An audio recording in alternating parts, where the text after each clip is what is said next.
Hey all, welcome to this AMA on Zero Trust. My name is John Callahan. I'm a senior product manager in Intune working on the customer acceleration team. And I've got a great panel of experts here today to help us talk about Zero Trust and answer your questions. So I'm going to pass it over to Clay to do introductions and then we'll get started. Hey everyone, good to see you all again. I know I've worked with many of you in the past, but I love doing these AMAs and getting your direct questions and direct feedback on our direction for Zero Trust at Microsoft. My name is Clay Taylor. I'm based out of Redmond, as you can probably see from my brand new and very sparsely decorated office. It's definitely, getting chilly here in the Redmond area, but definitely looking forward to the questions you have for us today. Thank you. Mike? Hey everyone, I'm Mike Donosky. I'm a PM on the Intune team. I focus on traditionally a lot of the policy scenarios in Intune. More recently, I'm responsible for endpoint privilege management, which sort of comes into Zero Trust, and we'll talk about that in a little bit. And some of our Copilot and Copilot agent scenarios. So good to see everyone. And welcome back to anyone who was in some of the earlier sessions today. And I'm going to go ahead and handle it off to Angela. Thanks, Mike. My name is Angela Robertson. I'm one of the product leaders on the Intune team. And some of the areas where I spend more time is around latency, thinking about admin tasks, RBAC, anything around your groups, and targeting, things like that. That's the area where I tend to focus. I'm very happy and honored to be here today to answer your questions about Zero Trust. John, over to you. Thanks, Angela. And that's right, we're answering your questions. So if you have a question, please submit it at ak.ms/ama/Intune Zero Trust. And with that, we'll get to the first question from the community. So this is a system architect with a few hundred users, and they're in a fully cloud M365 environment. And what they're looking for is Microsoft's view on enforcing Zero Trust, especially when it comes to conditional access policies. How does that fit in? What are some of the challenges? And what are some of the dependencies that customers need to think about as they implement Zero Trust and specifically conditional access? Great question, Cheddar Chad 12. This is, to us, conditional access is honestly the cornerstone of our Zero Trust story. And when we think about like NIST's Zero Trust framework and kind of their Zero Trust nomenclature diagram, they have what's called a policy enforcement engine. And for us, that policy enforcement is done through conditional access. And as I said, it's the cornerstone of kind of how we look at Zero Trust. One thing I will say, having gone through at this point, hundreds of Zero Trust deployments with customers and Zero Trust workshops, this is honestly one of the areas where I see customers struggle the most. And a lot of that is because, they basically get to the point where in Intune, they have a compliance policy that's going and checking to make sure a device meets that minimum requirement, for your organization as to, what level of security should that device be at in order to get access to corporate resources. However, what I see over and over again is even though they have that compliance policy set, they don't have a separate conditional access policy to block non-compliant devices. And, it is something that is absolutely going to have impact on your end user estate. It's going to, in some cases, prevent users from doing their day-to-day work, at least for a short period of time. That being said, it is so immensely important that you not only have a compliance policy, but you have a conditional access policy to block non-compliant devices. And I know part of your question was also around the grouping and targeting aspect of this. And once again, this is an area where there are ways, especially by targeting user groups, by targeting, all users having a default conditional access policy that encompasses every single user at a minimum. I think that is extremely important, that you do have something that you don't have to constantly keep up with, what users were added to which groups. You need to have a default catch-all policy as well as additional policies that might even enforce some additional rigor for particular users that have a higher security requirement because of the data that they're accessing. And I'll open it up to others. Yeah, it brings up a good point too, because I think in one of the other MAAs we had AMAs we had questions about like how you target and policy and things like that. And it's really a good opportunity when you're thinking about zero trust is to go kind of take a step back from the tactical, where you go, hey, I got a request for this group to have this app, and I got a request for this group to have this security policy, and this group to have this firewall policy. And really, to take with zero trust, you're taking a step back and you're saying, okay, what do we want to measure? How do we want to measure it? How do we want to enforce things?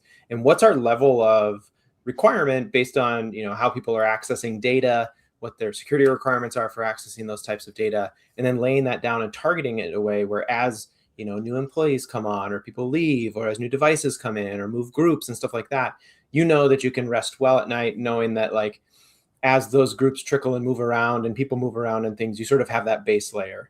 And whether that's, what types of policy you're applying. I think the topic earlier, we were talking about like Defender and things like that. And when you go from Defender for Endpoint into MDM managed and your security policy, you can definitely layer it in such a way where, new devices will get your base, and then, devices that have a greater requirement for security will end up getting that, get that as well.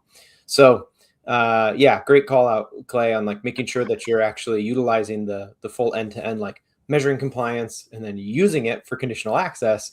But then also you can get a little bit more nuanced in how you're thinking about new devices coming in and then devices that are a little more mature and how all of that plays together.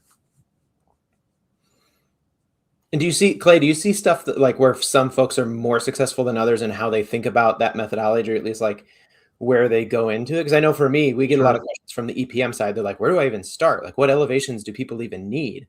Like, where do you see people have success when they try and like? 100%, Mike. I definitely see that if, the first thing that you have to do, and where I see most people struggling, is on the getting started piece. And you at least start with even if it's a low level compliance policy that's not really checking for a lot of things, like just say, checking to make sure you have a PIN or passcode present on a device, or checking to make sure you have encryption active.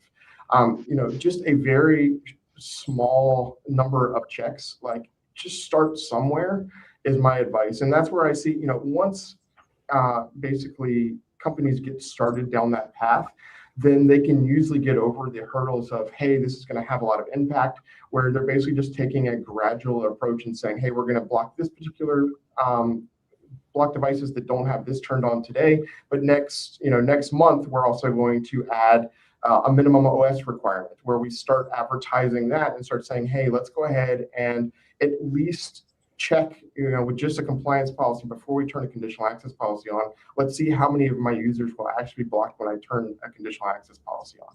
And that's something that we do see the most successful zero trust deployments utilizing, is that staged approach, where they're not just turning everything on at once, but they are, using great communication. They are communicating each step of the policy change, and they're also communicating to all users, hey, these changes are coming. This is what to expect. This is how you get help if you need help, and really just having that communication going the whole time. Totally. Yeah, for sure. And you're spot on that communication with your users and all of the stakeholders involved, from networking, security, to your endpoint teams, all important as part of a zero trust journey. Moving on to the next question from Ivanikan. This one is related to how you manage network policy, and especially keeping up with, say, the fully qualified domain names, FQDNs, and IP addresses that are required by Intune to be able to access our features and services. And this is pretty timely. And we actually have a blog on this, so I'll share that first. And that's ak.ms/aligning network policy, written by yours truly. And I think where I'll start with this is an important part about zero trust is also kind of understanding that zero trust has to be applied across the entire kind of supply chain of your devices, your endpoints, your network. And part of that includes also humans. And part of the question here is asking about how do you keep up with new IP addresses that have been added, or new URLs or FQDNs. And that's what's recently happened within the Intune service. We added some new IP addresses that are required by the Intune service.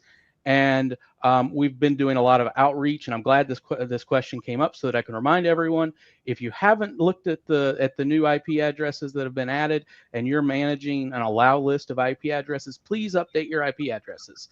But to kind of the point here, part of that that's important in being able to do this is that it's not just the network security that matters. It's also the endpoint security. So Clay talked about conditional access and device compliance. Those are important signals that come in. And then also, yes, your network is important. You may be doing things like firewall management or proxy inspection or those types of things. But as you adopt a cloud service, part of that adoption is being able to keep up with change, and oftentimes implementing automation to be able to keep up with those IP address changes or new FQDNs or changes within the service. So what I would recommend is that you should have a process that continually looks at the requirements of Intune and the IP addresses. And either that's a manual process of every quarter or so looking at that page and making sure you have everything included in your rule sets, or what we recommend to customers is work with your vendors, work with your suppliers, or internally if you have to build automation to be able to keep track of that. That way you're able to see those changes and put those into your network as they come. And also, I want to say that it's not necessary in all networks to manage network traffic at that level. There's a level of trust that comes in from the device through those compliance signals, through use of security tools like Microsoft Defender, that gives you insights that may actually be a stronger signal than what you're coming in from, say, building a moat or a wall on your network to be able to manage what traffic is allowed in and out.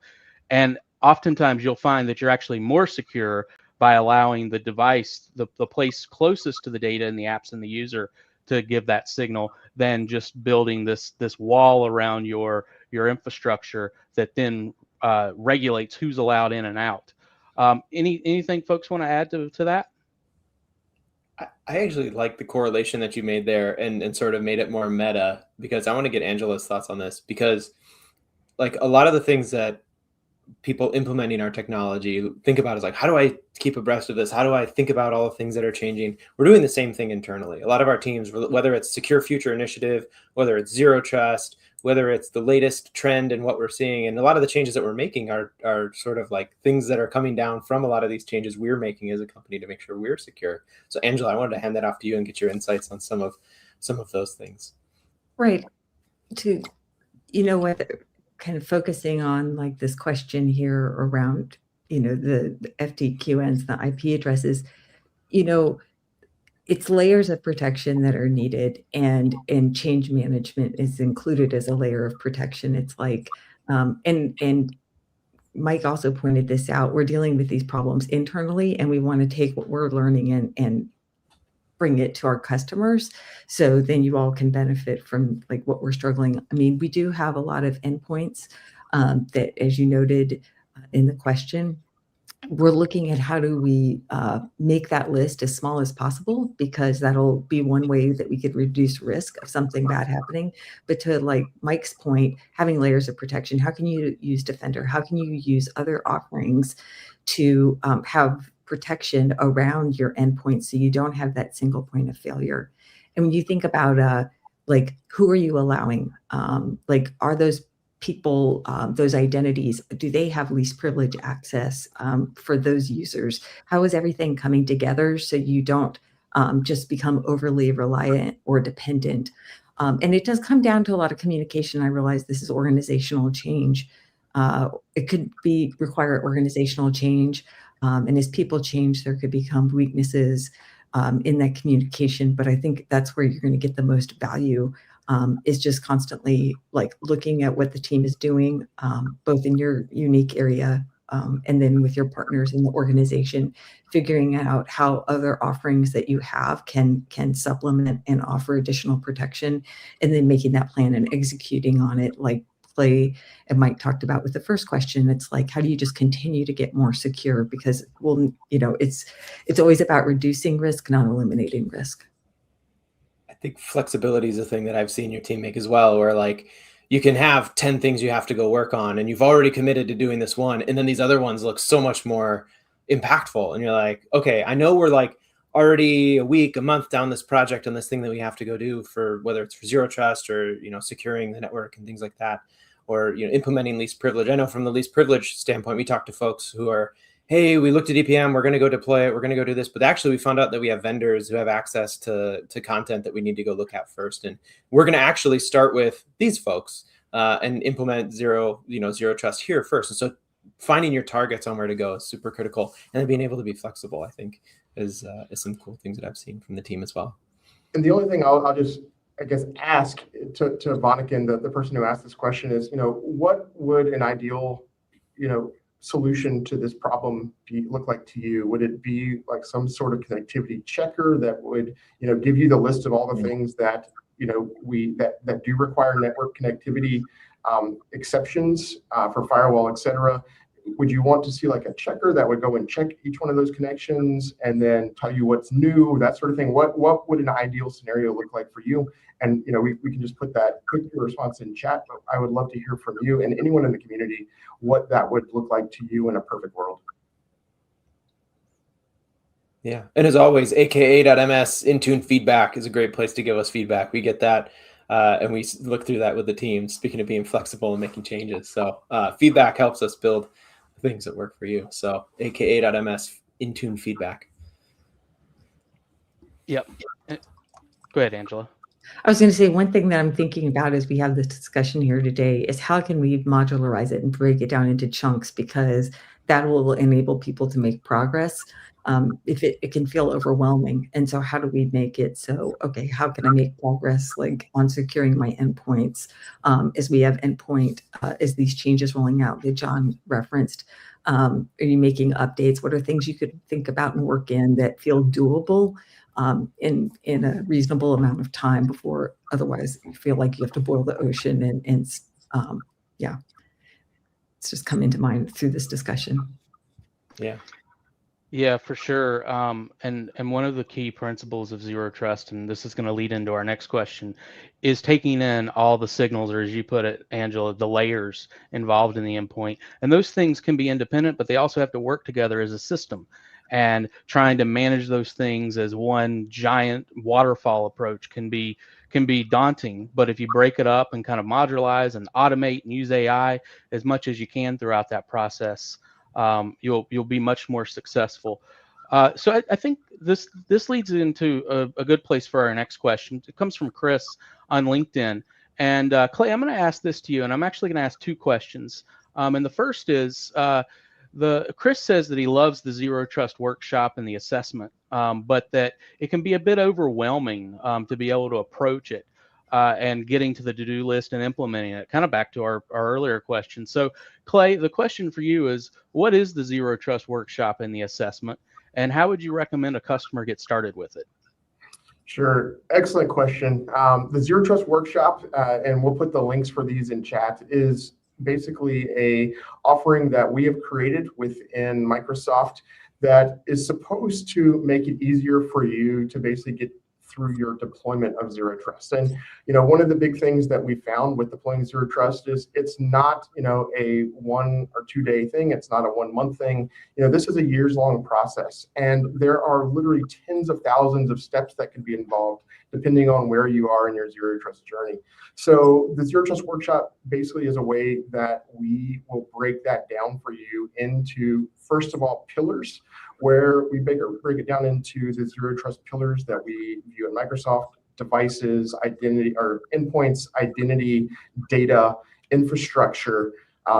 We've added a new SecOps pillar recently, and let's see, what am I missing there? Anyway, it's basically a way for us to try to make it more manageable for you. And the assessment is an automated set of checks that's going to go into your tenant. Today, it is available for identity and devices, and it's going to make a set of automated assessment checks based on our SFI, or Secure Future Initiative learnings, as well as based on, you know, the stuff that we consider to be the most important checks that you need to do in your tenant for identity and devices. For some of the other pillars, be ready for those assessment checks to be launched around end of March timeframe at RSA. But with the assessment and workshop, that's really kind of our goal is to make it easier. That being said, if you look at the devices pillar of the workshop, there are hundreds of boxes that, if you're going through the manual portion of the workshop, there's a lot there. And we are actually working, myself, John, and others are actually working to condense that and actually remove some of the what we consider either duplicative or not as important boxes from that workshop to try to make it a little bit more manageable. At the same time, we are also looking to actually expand the number of checks we're doing in the assessment.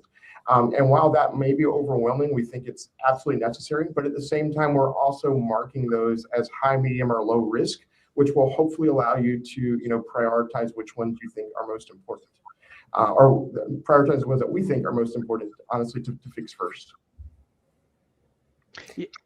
And thanks for that, Clay. And you see the link on the screen to see the workshop and the assessment and all the things that Clay just talked about.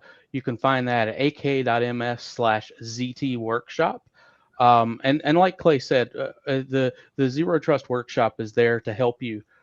It's a roadmap. It's an assessment of where you're at and where you're going to go in the future. And we encourage you to, kind of to what we said earlier, chunk this up and do the assessment more than once. So do the initial assessment and then implement what you think is most important. And then 6 months later or so, do it again. And then do this as a cycle, a continual thing where you're running the automated checks, you're running the assessment and the workshop itself, and assessing where you're at and where you've come from. Right, because it's all about the security posture. If you feel like you do it and you're done, you could end up opening yourself up to a vulnerability.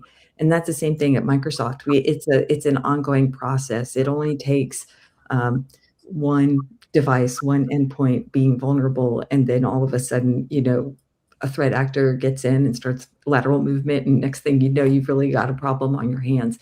And I think the iterative nature of how looking at this both helps the organization acclimate to a more secure by default mindset, but it also ensures that on an ongoing basis, as new learnings come out and we make updates in our product offerings, that you get that, you just have a process of integrating those updates into your environments and getting the most out of your investment. One thing I do want to call out on the docs, and we'll put a link to one of the examples in chat from the advanced analytics documentation for the Zero Trust workshop. We've actually added a bunch of, for the Intune pillar, we've added a bunch of walkthrough videos. And we actually have 46 videos recorded, and a lot of those are already published, and you'll see more and all of them published throughout the end of this week. But we've actually added walkthrough videos that will actually help you understand each one of the boxes in the workshop. And so take a look at those videos and see if that will also kind of help you as far as your journey goes through the workshop. And just let us know if you think that those videos are actually helpful for you. Yep. Thanks for that, Clay. And again, to get to the workshop and learn more about it, that's ak.ms/ZT workshop. So let's move on to the next question. This comes from the tech community, and this is on global secure access for bring your own devices, BYOD, especially on Android and iOS. And the commenter brings up the challenge of the fact that global secure access has a dependency on the Defender app, the Microsoft Defender app on mobile. And it seems like they've had some challenges with getting their end users to install the app and trust what IT is doing to be able to deploy GSA.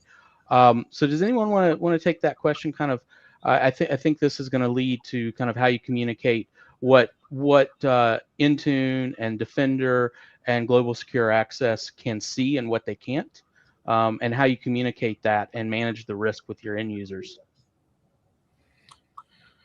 Sure, I can just say that Internally at Microsoft, we of course require Defender on all of our mobile devices. That's part of our conditional access check, is to make sure that a device has Defender installed and that it's meeting this minimum set of requirements in order to get access to the resources. That being said, I understand the feedback. It's something that we can definitely take back to the Entra team who owns Global Secure Access. And see what they say. I personally do not know, if there's anything, just full disclosure, I don't know. They may be working on something in this area. I don't know, but I can reach out to the Entra team and find out if this is something that they're aware of and working on, or if there are no plans to change this, and we can get back to you on that. Yeah, and to the person who asked the question, if you have more details, especially like verbatim feedback from your end users that you can share with us, please add that to the comment, or you can send a message on Tech Community to one of us, and we'll share that with the Entra team. Thank you for that feedback. Yeah, I think it comes down to, if you were to do like a word cloud of this session's transcript, like Communicate is going to be the one that's right in the middle, and like Measure's probably up there and Monitor's probably up there, but the Communicate one's big. And I know for the Defender app, scanning for harmful links, I think end users can be, especially with BYOD, they can be hesitant to turn things on that look like they're scanning and giving information to their IT department, especially for personally owned devices. And I can assure you as well, most of us are also thinking about that from a liability standpoint from an enterprise. You have BYOD devices. You don't want to be bringing in people's personal data and information, and switching around account rights on personal machines and whatnot. And so sharing, there's documentation out there on what the Defender app's looking for and how it works and how it uses loopback VPN and searches for harmful links and doesn't send data up. And that's actually the cool thing about a lot of the trust things that we use, and especially some of the mobile threat defense stuff, is all about being able to measure and send score, and it just makes it from a technology standpoint, it's cleaner, and then also from like a score and monitoring and privacy standpoint, it's much cleaner and straightforward. So communicate to the end users what it's actually doing as well. Yeah, and I think if there's any takeaway from this, like you said, it's communicate, it's approach zero trust in layers, and think about all the signals and all of the places where you need to secure your organization, the data, the apps, the devices, the end users. All of those are important and part of the zero trust journey. And that wraps up the time. That was a fast half hour. Thanks everyone for answering the questions and giving us your questions. And on the questions, the Q&A is still open until Friday at 12 p.m. Pacific. So please keep bringing the questions on, and let us know your feedback and your questions and everything else. And thank you.